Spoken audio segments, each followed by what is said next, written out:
Olá, meninas, tudo bem? Vamos ler mais uma noite de estudos. Hoje a gente está no encontro de psicologia aplicada à saúde. Já fizemos as nossas aulas, né? Obedecemos o eixo da programação e fizemos a nossa avaliação semana passada, né? Hoje a gente vai ter mais um conteúdo, só porque essa segunda avaliação nossa ela vai ser um pouco mais rápida, porque a gente só tem 3 semanas para findar o nosso semestre. Então eu vou dar 2 semanas conteúdos, né, para findar agora, que eu vou focar mais na psicologia de pacientes críticos, para finalizar mesmo. A gente teve todo o processo de autoconhecimento, comunicação, é, envolvimento, teorias de desenvolvimento humano, né? Então agora a gente vai falar do processo morte, né, e as fases do luto, o que é morrer, cuidados paliativos, humanização do paciente crítico na aula de hoje, né? Então eu já enviei alguns vídeos para vocês falando sobre humanização do paciente crítico e humanização de assistência à enfermagem, e também passei um vídeo sobre. Ai, perdi aqui a linha da meada, mas eu já enviei. E aí agora deixa eu falar sobre o processo morte, porque agora como eu já falei sobre eutanásia, é, ortoeutanásia, alguns conteúdos que já passei para vocês, mistanásia, que vão chegar agora o momento morte, como vocês vão deparar com as situações, né? Então, professor, vamos lá. Eu vou falar do processo morte, mas o que é morte, então, professor? Né? Porque, assim, é algo que todos nós conhecemos, mas qual é o conceito específico, né? O dicionário, né, traz isso pra gente, uma definição conjuntiva, né?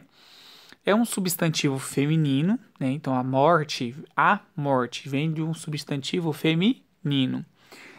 Nos traz duas definições de morte, né? Interrupção definitiva, né? Então acabou a vida de um organismo, né? Então a partir do momento que existe a interrupção da vida, existe morte, seja um vertebrado, um invertebrado, um ser consciente, inconsciente, né? Um cachorro, né? Outro tipo de animal, um ser humano. Houve essa interrupção, definitiva, não tem mais vida, então é morte.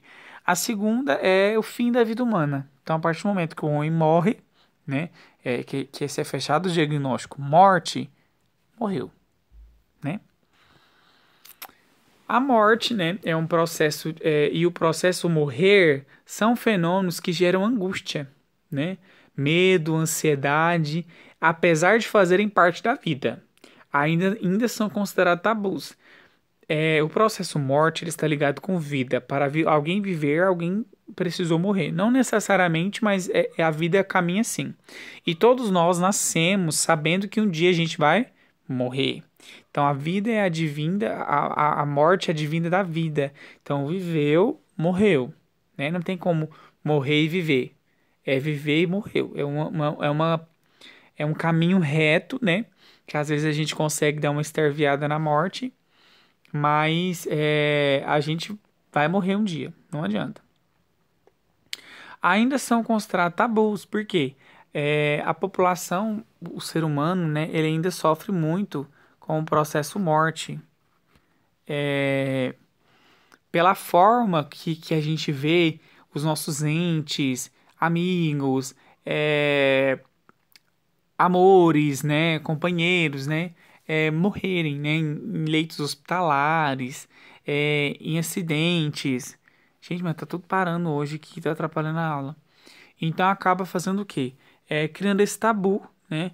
E a gente fica com essa ansiedade, esse medo, essa angústia de quando a gente vai morrer, como a gente vai morrer, de que forma, com quem, é sozinho, é acompanhado, eu vou ficar entubado muito tempo, eu vou ser baleado, esfaqueado. Então, assim, são coisas que vão fazendo a nossa mente repensar e remoer diariamente e nos deixa o quê? Ansiosos frente a esse processo, né? Porque a gente sabe que um dia a gente vai morrer. Então, é uma sentença, né? As atitudes das pessoas em relação à morte são influenciadas por sistemas de crenças pessoais, culturais, sociais e filosóficas que irão moldar seus comportamentos conscientemente ou não. Então, esse é a relação das atitudes pessoais estão envolvidas com a sociedade, o meio social, né, que essa pessoa convive. Por quê? A cultura da minha sociedade, a forma como a minha sociedade vive, o contexto histórico, filosófico, vai embasar necessariamente da forma como eu vou considerar o processo morte, se eu vou achar isso como algo bom para mim, como um descanso, ou então como um castigo, uma penalidade, e etc e tal, ou partir para a próxima vida melhor, para a vida pior, né? Porque o que acontece? Há culturas, há religiões que pregam que a morte é apenas. Gente, mas tá tudo parando. É apenas um processo simples, né? O que vai acontecer? Eu vou morrer, vou entrar em descanso e eu vou viver a vida eterna. Ou então eu vou pagar pelos meus pecados pós-morte. Então, são coisas culturais que também influenciam nesse tabu, que cria mais medo ainda, mais temor das pessoas, né? Do ser humano frente ao processo morte. Porque, como eu disse, é uma sentença e todos nós deveremos passar por ele, né? No cuidado em saúde, cotidianamente. Gente, mas vai ficar assim a aula toda. Então vamos lá. Cotidianamente, os profissionais de saúde eles se deparam, né? Eles se veem de frente com o sofrimento físico, emocional, social e espiritual das pessoas. E em muitos casos, com situações de difícil resolução, né? Porque a família fica impondo, é que a gente quer que fique, a gente quer mais, a gente quer mais tempo com minha mãe, com meu pai, com meu avô. Então, assim, a gente teve toda a vida, mas agora a gente quer viver o que a gente não pôde. Então, acaba que a gente presencia essa difícil resolução.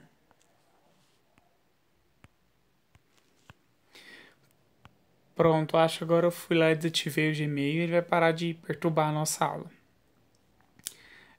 Portanto, né, o modelo de atenção saúde baseia-se, né, no processo de prevenção, diagnóstico e tratamento efetivo que vai gerar o quê? A cura da doença, né? Então, se a gente tem uma prevenção de check-ups, né, que a gente viu lá em autocuidado, a gente vai chegar a um diagnóstico prévio, a gente vai ter um tratamento efetivo da patologia e a gente vai alcançar o quê? A cura. Em um organograma, um fluxograma, perdão, bem organizado e que ele traz bastante resultados a partir do processo efetivo da prevenção das patologias. Agora, se eu não tenho uma prevenção prévia, um diagnóstico prévio, o meu tratamento pode ser efetivo? Pode. Mas alguns casos específicos, como o câncer maligno, alguma outra patologia crônica, que vai levar o paciente a uma situação terminal, uma vida terminal, eu não vou ter a cura, né? Então, nessa situação, a gente vai ter diante uma incurabilidade de determinadas doenças e esse modelo se mostra ineficaz porque não foi seguido o fluxograma correto de uma prevenção prévia, um diagnóstico efetivo, um tratamento de qualidade que vai gerar a minha cura. Então, a única opção que a gente tem é aliviar os sintomas, é fazer o quê? Um cuidado paliativo frente a essa situação terminal. Nesse caso, requer medicamentos, né, para aliviar o quê? A dor, analgésicos, anti-inflamatórios, né, que vão abordar o quê? O sintoma da dor. Porém, a gente também tem que entender sobre as abordagens dos sintomas emocionais, sociais e espirituais, aonde entra o olhar holístico de enfermagem, né? De entender e compreender o paciente dele como um todo, atendendo a sua necessidade específica, e entra também a assistência humanizada de enfermagem, porque a gente vai atender o paciente como um todo, não somente com os sintomas específicos, a gente vai entender como está a situação emocional, espiritual, fazendo com que o que seja mais confortável essa vida terminal dele lá comigo. Eu vou prestar, eu quero minha água benta pelas manhãs. Ótimo, o senhor não está em fase terminal, vamos oferecer para ele. Ele quer, o padre vai vir aqui, vai fazer extrema unção, vai benzer essa água dele, né? Ele quer visitar os familiares. é uma forma da gente proporcionar o maior conforto e acessibilidade dele com os familiares. São complexos de lidar, porque a gente tem que lidar o quê? Com a administração, com a chefia.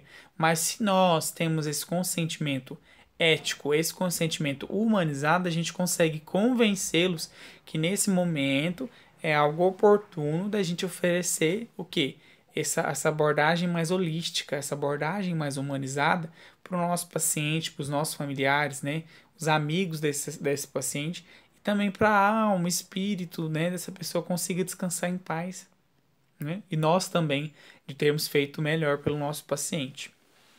Estágios avançados de determinadas doenças, como câncer, né? Como já citei, são situações temidas por estarem atreladas ao que? Ao sofrimento físico e moral, a dor, a mutilação e a morte. Por quê? O câncer, além dele causar um sofrimento físico, né, porque vai causando aquelas tumorificações na região, mama, né, ânus, olho, a situação onde ele agrega, né?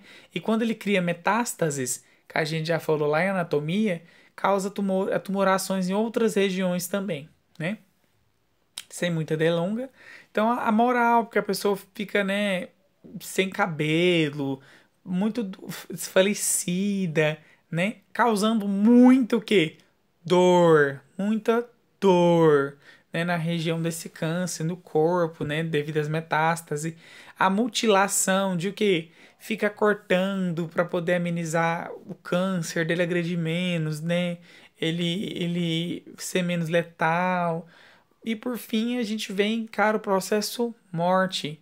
E todo mundo sofre, não somente o paciente com a morte, porque ele presencia que está chegando, ele sofre e ele vê as pessoas sofrendo ao lado dele. Isso é muito doloroso, né? Comumente, o sofrimento se estende por toda a família e amigos, como eu já disse, né? Gerando medo, insegurança e geralmente são poucos profissionais preparados para lidar com toda essa complexibilidade de um paciente com doença avançada e em progressão. Por quê? Já está avançado e ela vai continuar. Pau eleitoral, o câncer vai continuar comendo aquele tecido, ele vai continuar multiplicando, vai criar esfacelo, inflamações, vai chegar um momento que vai necrosar, né, ficar podre propriamente dito, e a gente tem que encarar aquela situação junto com o paciente, com a família, e oferecer o mais possível conforto para esse paciente. Se necessário fazer curativo 3 vezes, a gente vai fazer para melhorar a qualidade dessa situação, né? Então, lidar com o fenômeno da morte da mesma maneira com que se lida com o fenômeno do nascimento, cuidar da vida implica cuidar da morte, pois a responsabilidade do profissional com amparo da vida daquele que está por nascer, por daquele que está por morrer. Então, a enfermagem ela é essencial de ponta a ponta da vida, desde a vida até a morte. É um processo, é uma sina, é um caminhar que vai e desce, e um momento acabou. A gente vai descansar. E a gente tem que saber lidar com essas situações. Por quê, professor? A gente está na linha de frente, a gente vai estar lá ao lado da família. E quanto mais a gente for humano, né, com essas pessoas, a gente vai ajudar eles a passarem pelo processo de luto. Um amparo melhor, né, para lidar com toda essa situação. Porque senão esse paciente, esses familiares vão virar os seus pacientes, né? Um autoextermínio, uma depressão, dentre outras patologias que podem ser advintas, né? Então, conceitos de morrer, né? De morte. Morrer é ao cessar irreversível, como eu já disse, né?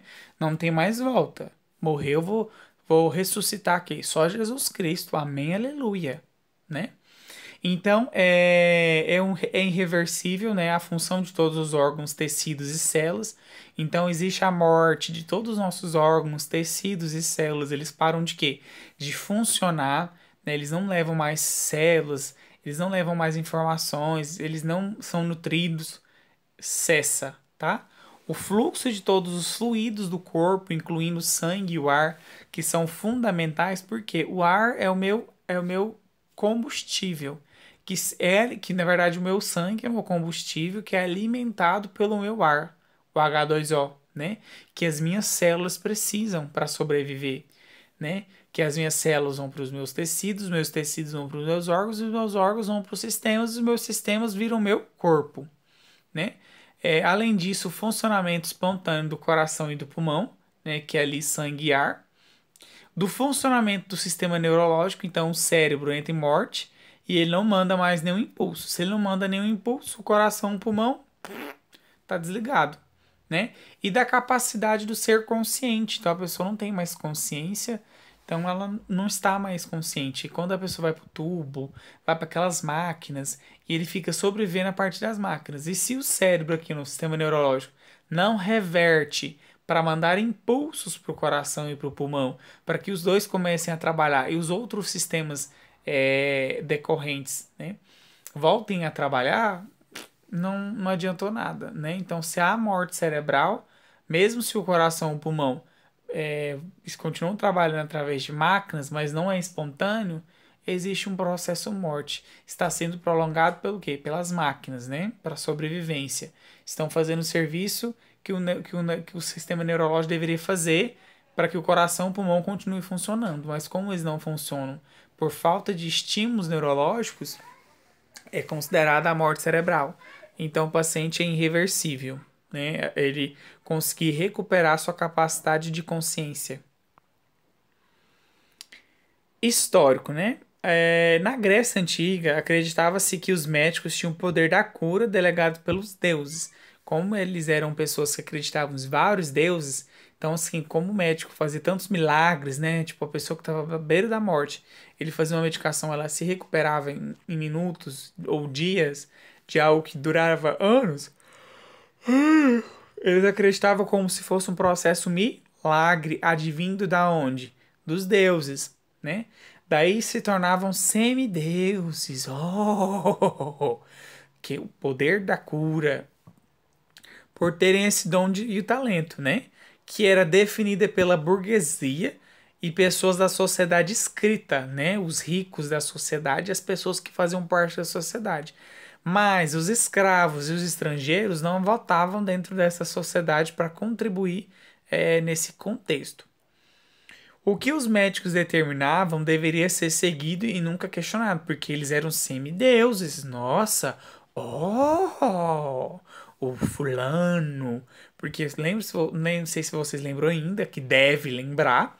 Os primeiros médicos são advindos do quê? Dos filósofos. Então eles tinham conhecimentos além da medicina, né? Então quando eles determinavam alguma coisa, as pessoas seguiam e não questionavam de forma alguma, né? Porque, nossa, oh! Séculos depois, os métodos científicos começaram a ter mais voz, né? Então, o que era sangue, o que era medicação, que não era realmente um dom, né? Portanto, a teoria dos semideuses, né, foi deixada de lado e passada a ser dividida os conhecimentos. Então, acabava que cada um compartilhava seu conhecimento e, na verdade, não compartilhava seu poder, entre aspas, né? Na verdade, era um processo de conhecimento, e se ele não passasse para frente, aquilo ia morrer junto com ele. A tecnologia se avança e passa a ser capaz de realizar qualquer coisa, como prolongar a vida, aumentar o bem-estar da população, né? Então, às vezes o paciente teve um choque neurogênico, um problema neurológico, e ele entra, né, e entra em parada, o pulmão, o coração não consegue ter espontâneos do cérebro, mas ele não teve uma morte cerebral, aonde entra o ventilador mecânico e outras máquinas que vão fazer o quê? A sobrevivência humana. E isso faz com que prolongue a vida e o sistema consiga reverter e voltar, né, daqueles comas, né, e a pessoa sobreviva, né? Aí é um caso positivo, né? E aumenta o bem-estar de vida da população, né? A pessoa tem a oportunidade de sobreviver, o que antes não tinha, né? E o fim da vida acaba se tornando algo estendido devido à evolução da ciência médica, agora evoluída e compartilhada, né? Então agora a gente consegue, com essa evolução, adiantar a vida das pessoas, né? Nesses processos necessários. Temos algumas exceções, né? Que as pessoas querem prolongar, mas chega um processo que a próprio comitê ético do hospital e da equipe multidisciplinar que eles chegam ao consenso que não compensa mais manter aquela pessoa em sofrimento tão prolongado de viver em máquinas e a gente chega a um momento que não vai ter a reversão mais, né? E a gente chega, comunica com a família e fala, olha, dona Maria, o senhor João não vai voltar, a gente já está aqui esperando há 2 anos, é impossível, o que ele vai ter de sequelas vai ser pior para a sobrevivência dele, tará, tarará. Então, assim, é chegado a ser um consenso, assinado uma documentação, para a gente, né, falar, não, vamos desligar as máquinas, mas se ele sobreviver por conta própria, não foi morte, nenhuma causada por nós, né? Agora, se ele não sobreviver, a gente está deixando com que o quê?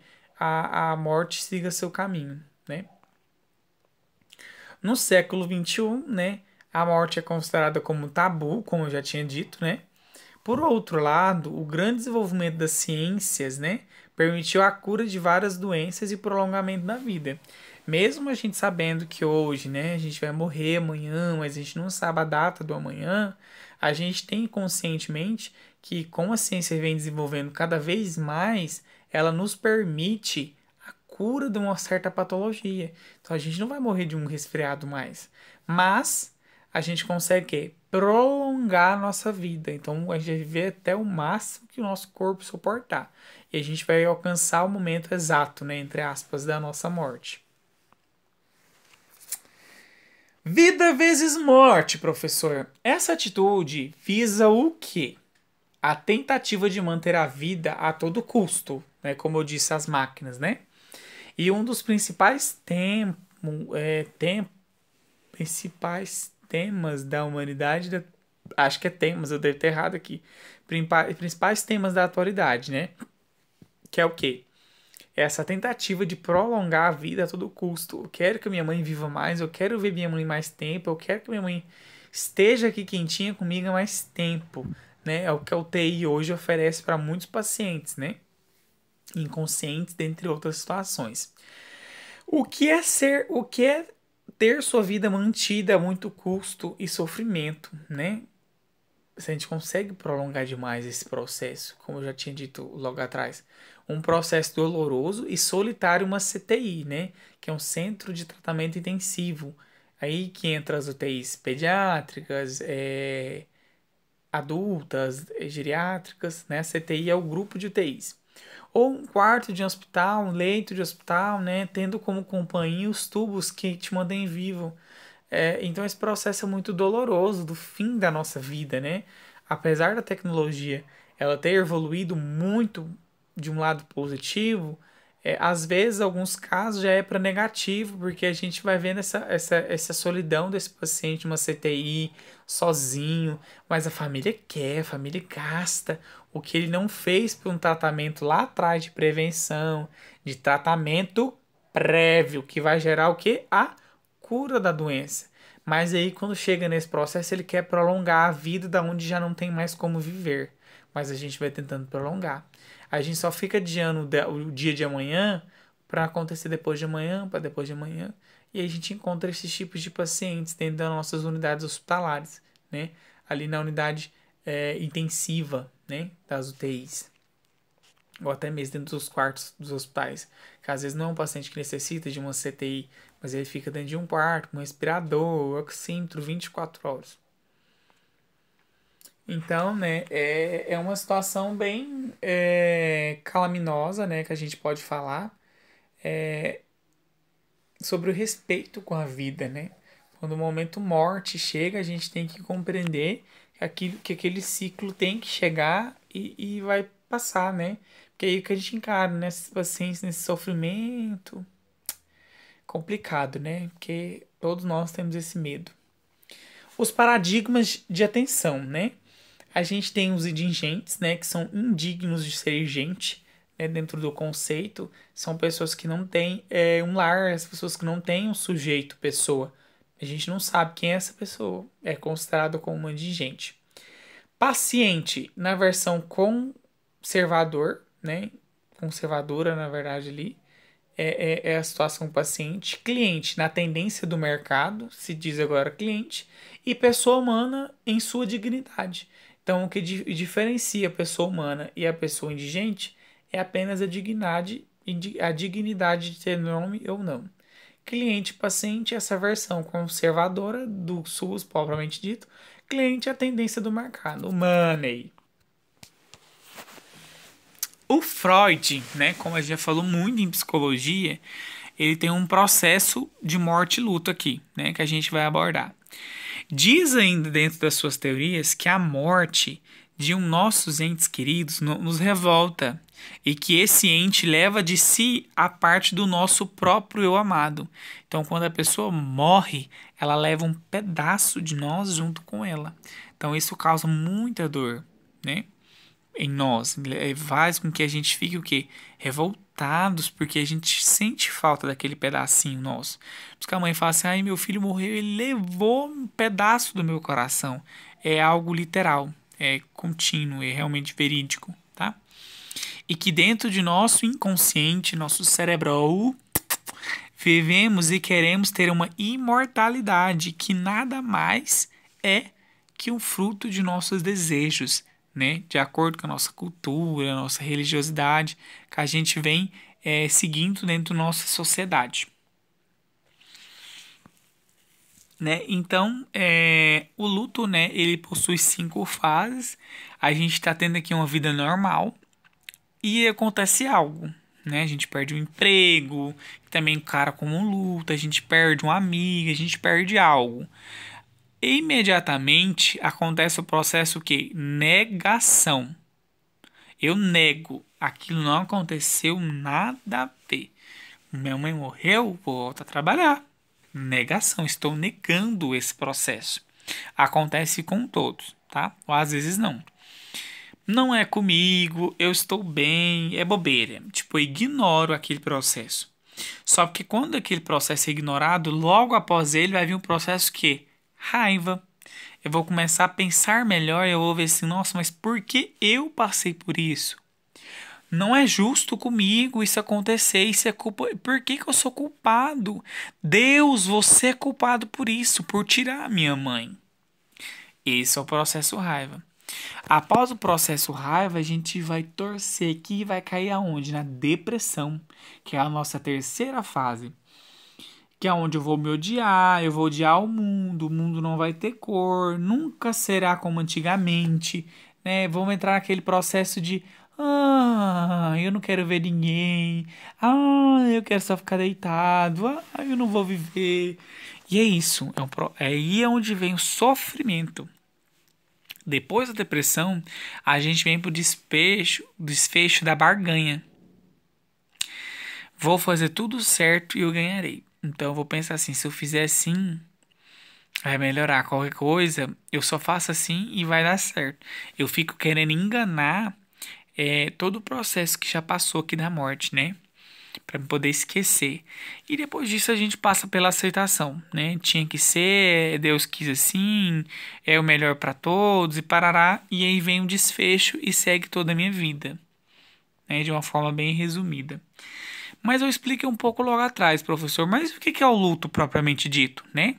O luto, pessoal, é um conjunto de reações a uma perca significativa, que geralmente é o quê? Pela morte ou de outro ser, né? Então, assim, houve a perca significativa de algo que é causado principalmente pela morte de uma pessoa, né? Mas tem pessoas que passam isso pela perca de emprego, né? Eu tô ali há 20 anos, falta 3 anos para me aposentar e me mando embora. É um processo doloroso, tá? Ou então eu perco minha mãe, uma tia, uma outra um tipo de parente, um amigo, né? Segundo John Bowlby, né, quanto maior o apego ao objeto perdido, seja pessoa ou não, maior o sofrimento do luto.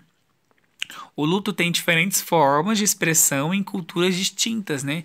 De acordo com a forma como eu acredito, da minha sociedade, como eu disse, tudo influencia, né? A minha religião, o tipo de sociedade que eu vivo, o tipo de cultura que eu tenho dentro da minha casa, tudo isso vai influenciar na forma como eu vou viver e expressar a minha fase de luto, né? Porque cada religião tem o seu contexto, a sua cultura, ética, né? E isso vai. A criação que a minha família teve é diferente da de vocês, talvez, e a gente acredita no luto em outra forma, né? O luto é um processo que se inicia com uma perca e ele segue até uma elaboração. Quando o indivíduo enlutado volta novamente ao mundo externo, né? O que quer dizer isso? Trata-se de um período de recolhimento, uma experiência emocional profunda e individual, que se define pela capacidade de lidar com essas perdas.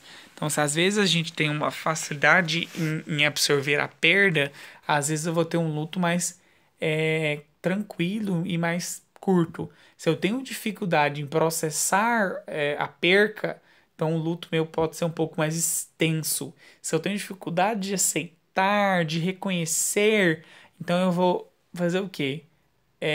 Ignorar por um tempo e depois vou ter que passar por todas as fases de uma vez. Entendeu? Então é um sofrimento que a gente fica adiando, muitas das vezes, né? Como eu disse, né, as fases do luto propriamente dita, né? Então a negação seria uma defesa psíquica que faz com que o indivíduo, né, acaba negando o problema, ele ignora aquilo ali. Peraí, não é comigo, né? Tenta encontrar algum jeito de não entrar em contato com a realidade, ou seja, da morte de alguém, de um ente querido, ou da perca de algo, né? E é comum a pessoa também não querer falar do assunto. Não, eu não quero falar disso. Não, melhor não. É aquela negação, é não querer aceitar, é ignorar a situação e seguir a vida como se nada tivesse acontecido. Porém, depois disso, vai cair sobre ele o processo raiva. Nessa fase, o indivíduo se revolta com o mundo, se sente injustiçado, né? E não conforma que está passando por isso. Então, às vezes, as pessoas não vão passar pela fase da negação, ela já vai cair na fase da raiva, tá? Então, assim, às vezes a negação não vai ser um dos primeiros sintomas. Às vezes ele dura aqui alguns minutinhos, mas logo ele já passa para o processo da raiva. Cada psíquico responde de uma forma. Às vezes o luto vai 6 meses, 1 ano, 2 anos. Vai variar da forma como eu vou processar e encarar cada fase do meu organismo, né? Vem a barganha, né? É onde eu já tinha dito, né? É uma fase onde a pessoa começa a negociar, a barganhar. Te dou isso para ganhar aquilo, te dou isso para ganhar aquilo, eu vou te dar isso para equilibrar naquilo. É tentar negociar a morte de alguém para esquecer, né? É uma negociação com você mesmo, é você ali se dando olé, vamos dizer assim, né? Acaba querendo dizer que será uma pessoa melhor se sair daquela situação, né? Vou parar de encarar. É como se fosse repetir a fase de negação novamente, no início, né? Começa a fazer promessa com Deus, se eu passar por isso, Deus, eu vou te dar isso, eu vou pagar dízimo, eu vou dar cesta básica, eu vou parar de cortar o cabelo, vou cortar o cabelo daqui 2 anos. É o quê? É o processo de barganha, tentar enganar esse processo. É um discurso. Vou ver se uma pessoa melhor, né? Vou ser uma pessoa melhor, serei mais gentil, mais simpático com as pessoas e irei ter uma vida mais saudável. É uma forma de eu fazer promessas, fazer juras e para mim poder tentar justificar tudo que está passando. Após isso, a gente cai dentro da depressão, de cara. Nessa fase, a pessoa se retira com o seu mundo inteiro. Se retira, ele se exclui, ele se inclui ali, é só ele e ele. Ele se isola, ele vira uma pessoa melancólica. Ai, ai, é o processo de depressão. E se sentindo impotente diante da situação. Eu sou incapaz, eu não me valo nada, eu sou um idiota, sou um médico, eu não consegui salvar minha mãe. E é todo esse processo, é o processo sofrer, tá aqui na depressão, né? Depois da depressão, a gente vem um processo de aceitação, graças a Deus, para acabar. É o estágio em que o indivíduo não tem desespero e consegue enxergar a realidade como realmente é, ficando pronto para enfrentar a perda ou a morte. É quando ele vê que, não, foi melhor assim, minha mãe descansou, né? Meu pai não parou de sofrer com o câncer dele, minha tia não passou por tantos procedimentos.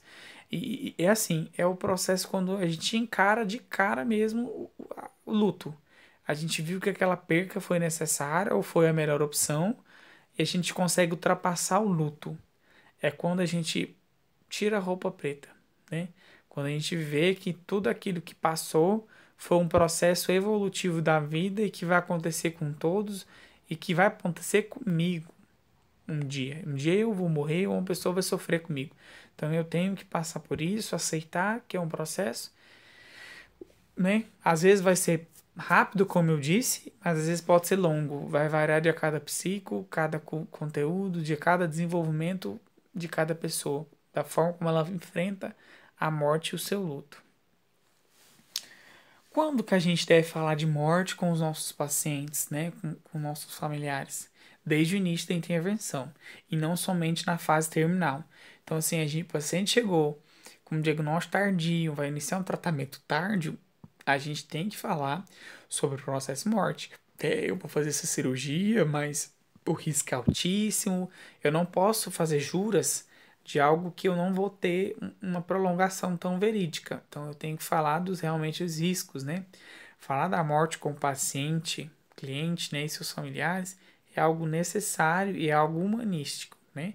A gente deixar a família preparada para o que pode acontecer, né? Porque a gente tem que ser realistas frente ao que a gente pode ou não pode fazer para o paciente. Eu vou salvar seu pai. Não, eu vou fazer o máximo para o seu pai, né? Mas existem riscos, né? A gente não teve um tratamento inicial correto, um diagnóstico correto, uma prevenção preventiva adequada, né? As características de intervenção. Então, a gente vai acompanhar a pessoa e sua família, né? Demonstrando uma confiança, uma abertura profissional. Independente da situação, a gente está aqui, tá, Dona Maria? Se a senhora quiser contar comigo, eu tô aqui.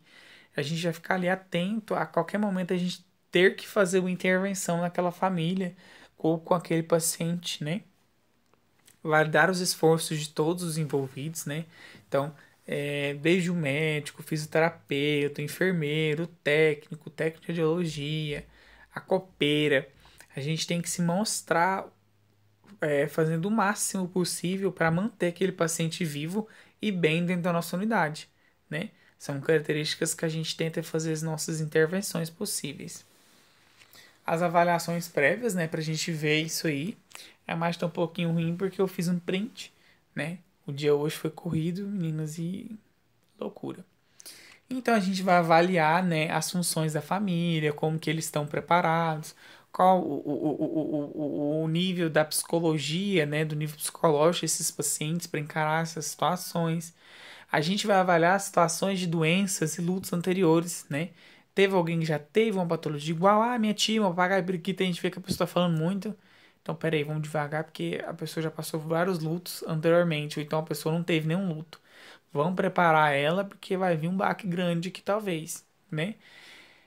Identificar, né, o contexto, mostrar o significado da doença, ver até onde eles sabem, né, o contexto que o paciente está e o significado daquela doença, né, e como a família compreende a morte, né, como que eles encaram a morte. Porque a gente fazendo esses quatro eixos, a gente consegue fazer o quê? Intervenções que vão preparar o nosso paciente. Então, cada dia eu vou comunicar, vou explicar sobre as fases do luto. Um dia eu vou falar que é um processo que é divino, vou explicar que todo mundo nasce, todo dia um dia morre, deixar a pessoa assim, uma aceitação mais fácil desse processo, né?